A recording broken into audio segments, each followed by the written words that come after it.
kanalına hoş geldin. Sana bir soru sormak istiyorum. Ne zaman son kez bir şeyi sadece yaşamak için yaptın? Fotoğraf çekmeden, hiçbir şey kaydetmeden, kimseye anlatmayı bile düşünmeden. Hatırlayabiliyor musun? Şimdi şunu düşün. Bundan 10.000 yıl önce bir grup insan ateşin etrafında toplanıyordu. Hava soğuktu, karanlık her tarafı sarmıştı. Onlar şarkı söylüyordu, dans ediyordu. Belki de bir hayvan şeklini kayaya çiziyordu. Kimse onları izlemiyordu. Kimse alkışlamıyordu. Kimse beğeni bırakmıyordu. Ama yine de yapıyorlardı. Neden? Bu sorunun cevabı bugün neden bu kadar boş hissettiğimizi de açıklıyor olabilir. Ritüel deyince aklına ne geliyor? Muhtemelen değil. Belki mum yakmak, belki çok eski, çok uzak bir şey. Ama ritüel aslında çok daha basit bir şey. Tekrar eden anlam yüklü eylem. Hepsi bu. Sabah kahveni aynı bardakla içiyorsan bu senin ritüelin olabilir. Uyumadan önce pencereden dışarı bakıyorsan bu da senin ritüelin olabilir. Ama burada önemli bir fark var. Atalarımızın ritüeli çoğu zaman bireysel değildi. Toplulukla yapılıyordu. Ortak bir zamanda, ortak bir yerde, ortak bir niyetle. Antropologlara göre ritüel insanlığın en eski sosyal teknolojilerinden biriydi. Devletten önce vardı, yazıdan önce vardı. Tarım düzenli bir hayata dönüşmeden önce bile vardı. Yani insan henüz köy bile kurmamışken ritüel yapıyordu. Peki neden bu kadar önemliydi? Çünkü ritüel 3 şeyi aynı anda yapıyordu. Birincisi zaman yaratıyordu. Gündelik hayatın içinde bu an farklı diyordu. Doğum ayrıydı, ölüm ayrıydı, hasat ayrıydı. Her şey aynı gri akışa karışmıyordu. İkincisi anlam yaratıyordu. Neden yaşıyoruz? Neden ölüyoruz? Neden acı çekiyoruz? Bu sorulara sadece kelimelerle değil, eylemle cevap veriyordu. Üçüncüsü topluluk yaratıyordu. Aynı hareketi aynı anda yapan insanlar birbirlerini daha derinden hissediyordu. Birlikte nefes alıyorlardı, birlikte susuyorlardı, birlikte hatırlıyorlardı. Hatta nörolojik olarak bile birbirlerine senkronize oluyorlardı. Ritüelin yanında bir şey daha vardı. Mit. Bugün mit deyince çoğu zaman yalan ya da uydurma hikaye anlıyoruz. Ama bu büyük bir yanılgı. Mit gerçeği anlatan bir hikaye değildi. Gerçeği taşıyan bir hikayeydi. Şöyle düşün. Bir toplulukta çok eski bir soru var. Neden ölüyoruz?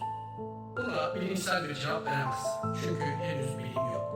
Ama bu soruyu tamamen cevapsız bırakırsan insanlar çöker. Paniğe kapılır, anlamsızlık içinde dağılır. İşte mit burada devreye giriyor. Diyor ki ölüm var çünkü tanrılar böyle istedi. Ama bu son değil. Sen de o büyük döngünün bir parçasısın. Ve orada da bir anlam bulacaksın. Bu cevap bilimsel anlamda doğru mu? Tartışılır. Ama işe yarıyor muydu? Kesinlikle. Çünkü mit insanların katlanamayacağı gerçekleri katlanılabilir hale getiriyordu. Ölüm, yalnızlık, belirsizlik, acı bunların hepsini bir hikayenin içine koyuyor, onlara anlam veriyordu. Ve bu hikayeleri ritüeller hayata geçiriyordu. Cenaze töreni ölümü görünür ve gerçek kılıyordu. Hasat şenliği bolluğu kutsal hale getiriyordu. Evlilik töreni ilişkiyi topluluk önünde var ediyordu. Yani mit hikayeydi. Ritüel ise o hikayenin bedene dönüşmesiydi. Peki bugün bu hikayelerin hepsi nerede? Aydınlanma dönemi başladığında insanlık büyük bir hamle yaptı. Dedi ki artık hikayeye ihtiyacımız yok. Gerçeği bulabiliriz. Aklımız var, bilimimiz var ve bir anlamda haklıydılar. Bilim gerçekten işe yaradı. Hastalıkları yendik, uzaya çıktık, iletişimi çözdük. Dünyayı ölçtük, parçalara ayırdık, açıkladık. Ama bir şeye gözden kaçırdık. Bilim nasıl sorusunu cevaplıyor ama her zaman neden sorusunu cevaplamıyor.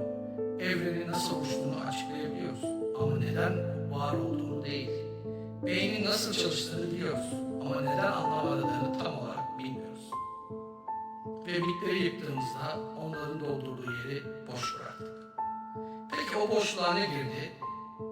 Önce ideolojiler girdi. milliyetçilik, komünizm, faşizm, bunların hepsi bir anlamda seküler mitlerdi. Bir topluluk vaat ediyorlardı. Bir anlam sunuyorlardı. Ve onların da ritüelleri vardı. Mitingler, bayraklar, marşlar, yeminler, sonra tüketim kültürü girdi. Marka kimliği, statü sembolleri, sen de buna layıksın diyen reklamlar.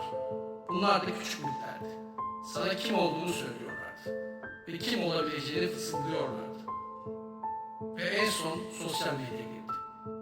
Şimdi sana dürüst bir şey söylemem lazım. Akşam yalnız oturup Netflix açtığında aslında ne arıyorsun? Eğlence mi? Belki. Ama sadece eğlence değil. Bir hikaye arıyorsun. Bir karakterle özdeşleşmek istiyorsun. Onun mücadelesinde kendi mücadeleni görmek istiyorsun. O kazandığında sen de bir şey hissetmek istiyorsun. Bu tamamen normal. Hatta tamamen insan. Ama fark şu. Atalarının miti onu toplulukla birlikte yaşatıyor. Sen Netflix'i çoğu zaman yalnız izliyorsun. Miti ritüel canlı tutuyordu. Sen ekranı kapattığında o hikaye de kapanıyor. Mit sana şunu söylüyor. Sen bu hikayenin bir parçasısın. Netflix ise çoğu zaman şunu söylüyor. Sen bu hikayenin izleyicisisin. Ve bu fark göründüğünden çok daha derin. Modern insanın en büyük şikayetlerinden biri yalnızlık. Ama bu sadece fiziksel yalnızlık değil. İnsanlarla çevriliyken de hissedilen bir yalnızlık. Bir tür anlam yalnızlığı. Mesele sadece şu değil. Kimse beni gerçekten anlamıyor. Mesele biraz da şu. Ben neden buradayım? Ve sanki kimse bunun cevabını bilmiyor. Şimdi romantik bir hata yapmıyorum. Her şey eskiden daha iyiydi. Ritüellere geri dönelim demiyorum. O dünyanın karanlık yanları da vardı. Dışlama vardı, kurban vardı. Farklı olana yer açmayan katı yapılar vardı. Ama şunu söylüyorum. Ritüelin ve mitin hangi işlevleri gördüğünü anlamak zorundayız. Çünkü o işlevler kaybolmadı. Sadece karşılanmadan kaldı. Bu bağlamda insanın 4 temel ihtiyacı var. Birincisi anlam. Neden yaşıyor? Neden acı çekiyor? Bunun bir karşılığı var mı? İkincisi topluluk. Beni gerçekten tanıyan insanlar. Benden sürekli bir performans beklemeyen insanlar. Yanında sadece var olabildiğim insanlar. Üçüncüsü zaman. Gündelik akışın içinde bu an farklı diyebileceğim anlar.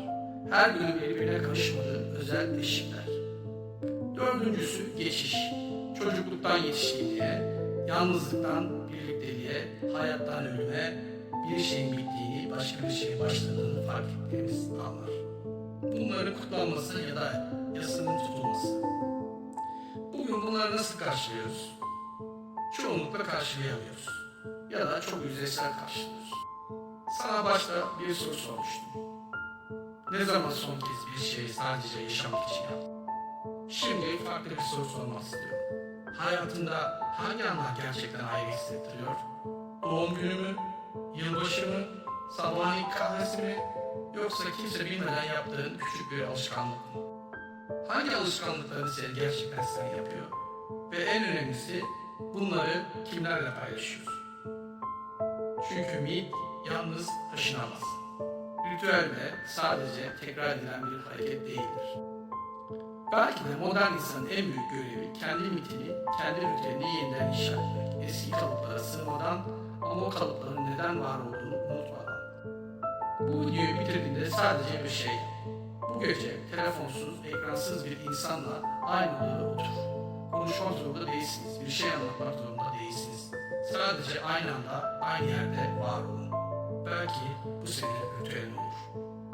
Bir sonraki videoda bu konuyu daha da derinleştireceğiz. Homo öngördüğü dünyada anlam mümkün.